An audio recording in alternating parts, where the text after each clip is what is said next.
I 2009 ansøgte 8.413 om at blive optaget på European Space Agency, som er det eneste institut europæiske astronautkandidater kan blive optaget på for at blive uddannet astronaut.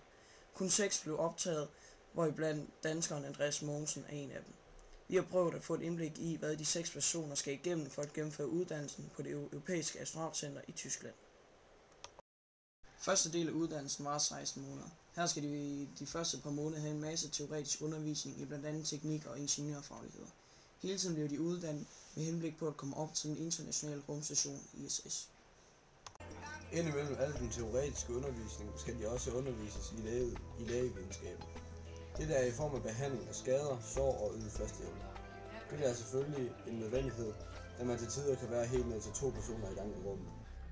For at forberede astronauterne bedst muligt på forholdene i rummet, foregår meget træning under vand. Her kan man nemlig bedst muligt simulere vægtløshed. I de store svømmebassiner er der nedsat en stor del af rumfartøjer, så de træner i at manøvrere sig rundt og arbejde under vand, mens de samtidig skal bære rundt på den store rumdragt. Dermed vender de astronauterne til at være vægtløse og samtidig være i stand til at udføre et arbejde i den vægtløse tilstand. En anden måde at opleve vægtløshed på er ved at gå ombord på et fly. Her skal flyet flyve i kurver, så man opnår en vægtløs tilstand hver gang flyet flyver nedad. Imens de befinder sig i den vægtløse tilstand, lærer de at bevæge sig rundt i flyet.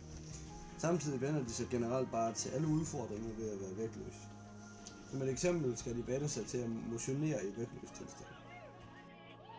For at flyve op gennem atmosfæren kræver det en masse kraft og en meget høj acceleration. Det resulterer i, at man bliver udsat for en masse g-kraft.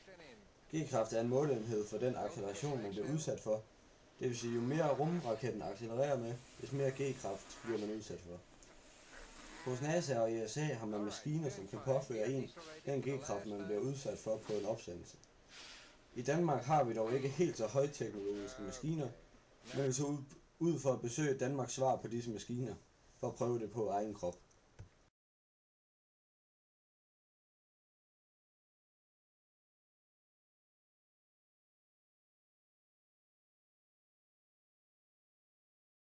Prøv bare.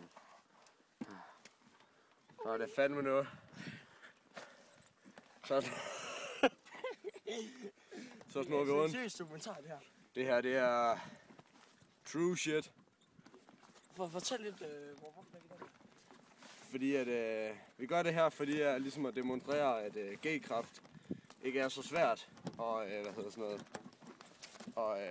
at vise i det virkelige liv. Det er faktisk bare at finde en ting, der kan snurre rundt, og så bare snurre rundt.